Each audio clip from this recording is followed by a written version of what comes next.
امام فخر الدین رازی رحمۃ اللہ علیہ، آج تفسیر کبیر سے ہمارا درس جاری ہے۔ آپ فرماتے ہیں یہ آیت مقدسہ ہے سورۃ انبیاء کے آخر رکوع میں، ان فی ھذا لبلاغا لقوم عابدین وما ارسلناک الا رحمۃ للعالمین سے پہلی والی آیت مقدسہ۔ فرماتے ہیں ان فی ھذا لبلاغا لقوم عابدین، کہ بے شک یہ قرآن ضرور تبلیغ ہے، واضح پیغام ہے ایسی قوم کے لیے جو عبادت کرنے والے ہیں۔ سبحان اللہ۔ فرماتے ہیں عابدین کا معنی لکھتے ہیں، فرماتے ہیں عابدین کا ایک معنی عالمین، عالمین کے لیے یعنی علماء کے لیے، اور عابدین کا ایک معنی لکھتے ہیں عاملین، عمل کرنے والوں کے لیے۔ فرماتے ہیں اس کے تحت فرماتے ہیں ایک ہے درخت الشجرۃ، اور فرمایا دوسرا ہوتا ہے ثمرۃ، پھل۔ فرمایا عمل پھل ہے اور علم درخت ہے۔ فرماتے ہیں پھل کبھی درخت کے بغیر، پھل درخت کا محتاج ہے، عمل علم کا محتاج ہے، عمل علم کا محتاج ہے۔ پھر فرمایا درخت ہو پھل نہ ہو وہ بے فائدہ ہے، غیر مفید ہے۔ الشجرۃ فرمایا بلا ثمرۃ، شجر ہو بلا پھل ہو، بغیر پھلوں کے ہو، فرمایا غیر مفید، وہ بے فائدہ ہے۔ اور فرمایا درخت وہی فائدہ مند ہے جو درخت بھی ہو ساتھ ساتھ پھل بھی ہو، تو یہ درخت نفع بخش ہے۔ فرمایا علم ہو ساتھ عمل بھی ہو، پھر علم کا فائدہ ہوتا ہے، مگر علم بے فائدہ ہے۔ تو پتہ چلا علم اور عمل میں سے احسن کیا ہے اور حسن کیا ہے۔ عمل حسین بات ہے، اچھی بات ہے، لیکن اس سے پہلے علم ہے، علم اس سے آسان ہے، علم اس سے زیادہ اچھا ہے۔ کیوں؟ علم کے بغیر عمل نہیں ہو سکتا، علم کے بغیر عبادت نہیں ہو سکتی، علم کے بغیر آپ کی نماز نہیں ہو سکتی، روزہ نہیں ہو سکتا، حج زکوٰۃ نہیں ہو سکتا۔ پہلے علم سیکھیں پھر عمل بھی آپ کے لیے آسان۔ کیوں؟ علم نور ہے، علم روشنی ہے، علم سے راہ ملتی ہے، علم سے ہدایت ملتی ہے۔ تو ہمارے لیے یہ سبق بھی ہے کہ علم کو ہم ترجیح دیں، علم کو ہم مضبوط رکھیں۔ جتنا علم مضبوط ہوتا جائے گا ہمارا عمل بھی مضبوط ہوتا جائے گا۔ علم کی یہ شان ہوتی ہے کہ علم جب آ جاتا ہے تو بندہ خود عمل نہیں کرتا، دوسروں کے لیے رہنما بن جاتا ہے، دوسروں کے لیے بھی ایک ہدایت کا باعث بن جاتا ہے، ہدایت کی وجہ بن جاتا ہے۔ یہی تو وجہ ہے کہ رسول اللہ صلی اللہ علیہ وسلم نے ارشاد فرمایا ایک طرف 1000 عابد ہوں، عمل کرنے والے ہوں، نمازیں پڑھنے والے، روزہ رکھنے والے، حج زکوٰۃ ادا کرنے والے، اور فرمایا ایک طرف پہ ایک فقیہ عالم دین ہو۔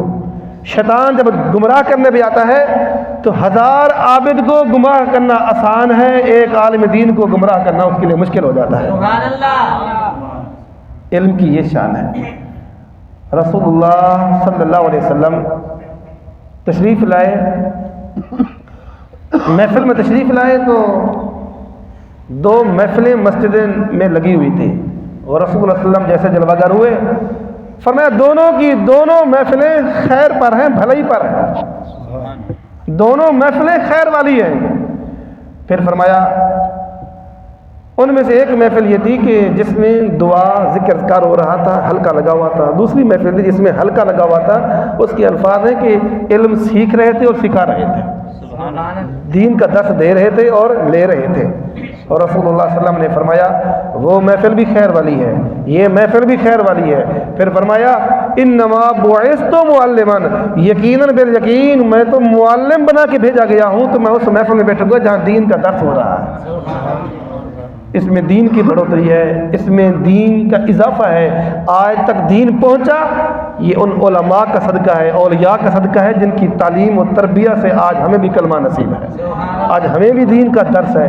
دیکھیں امام فخر الدین رازی رحمۃ اللہ علیہ جنہیں صدیاں بیت گئی ہے، آج ان کی کتاب ہے، آج ہم درس لے رہے ہیں، آج ہم درس آگے دے رہے ہیں۔ یہ علمی فیضان ہوتا ہے، اس سے دین کا فائدہ ہوتا ہے، دین کی مضبوطی ہوتی ہے۔ اسی وجہ سے میرے آقا نے ارشاد فرمایا ابو ذر صبح اس حال میں کر تو کہ قرآن کی ایک آیات سیکھ لے، تو تیری قرآن کی ایک آیات سیکھنا 100 رکعت نماز سے بہتر ہے۔ سبحان اللہ۔ دوسری روایت میں اے ابو ذر صبح اس حال میں کر تو کہ دین کا ایک سبق سیکھ لے، تو دین کا ایک سبق سیکھنا، ایک باب سیکھنا تیرا 1000 رکعت نماز سے بہتر ہے۔ سبحان اللہ۔ کیوں کہ نماز پڑھیں گے اچھی بات ہے، برکت ہے، لیکن نماز پڑھنے سے کوئی عالم نہیں بن جاتا، کوئی تہجد گزار ہو، کوئی صوفی ہو، اشراق پڑھے، وہ چاشت پڑھے، وہ نمازیں پڑھتا رہے، اوابین پڑھتا رہے، 5 وقت کی نمازیں پڑھتا رہے، باعث برکت ہے، باعث رحمت ہے، نیکی ہے، اچھی بات ہے، لیکن اس کے مقابلے میں ایک علم دین والی محفل ہو، اس میں علم جب بیان کیا جاتا ہے، ایک بندہ کیا سنتا ہے، وہ آگے 100 بندے نے سنا، 100 سے ہزاروں تک، کروڑوں تک یہ پہنچ جاتا ہے، آگے پھر یہ چلتا رہتا ہے علم. کیوں کہ علم کی بڑھوتری جہاں ہوتی ہے، نگاہ مصطفیٰ نے اس کی شان بھی بڑھا دی ہے، اس محفل، اس نیکی کی شان بھی بڑھا دی ہے، اس محفل کی شان بھی بڑھا دی ہے. تو خلاصہ کیا نکلا، گفتگو کیا چل رہی تھی؟ ایک ہوتی ہے اچھی باتیں، ایک ہوتی ہے سب سے اچھی باتیں. تو قرآن کن کی شان بیان فرما رہا ہے؟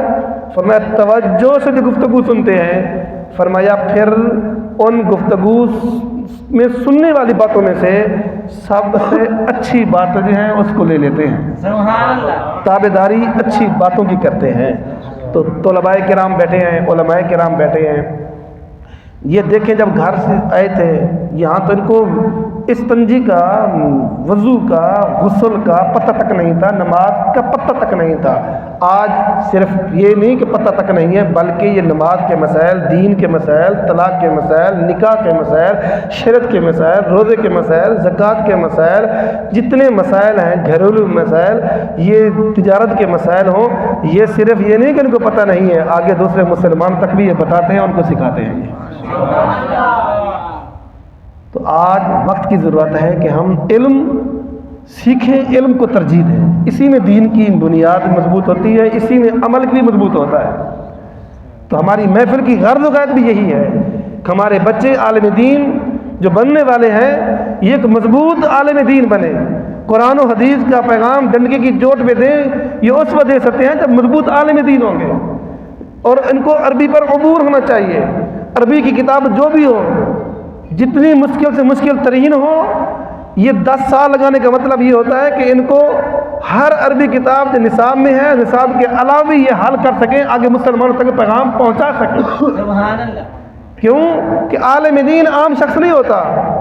میرے آقا نے فرمایا العلماء ورثۃ الانبیاء، یہ انبیاء کی جو جماعت ہے ان کے ورثاء یہ علماء کی جماعت ہے. سبحان اللہ. فرمایا علماء امتی کے انبیاء بنی اسرائیل، میری امت کے علماء کی یہ منصب ذمہ داری ہے. یہ بنی اسرائیل کے انبیاء کی طرح وہ بھی نبی تھے، اپنے شان میں تبلیغ فرماتے تھے. میری امت کے علماء نبیوں کے غلامی کو اپناتے ہوئے، ان کی اطاعت کرتے ہوئے، ان کے اس منصب کو، اس پیغام کو جو ذمہ داری نبیوں کی تھی، میری امت کے علماء یہ پیغام کے جاری ساری رکھیں. سبحان اللہ. یہ بہت بڑی ذمہ داری ہے.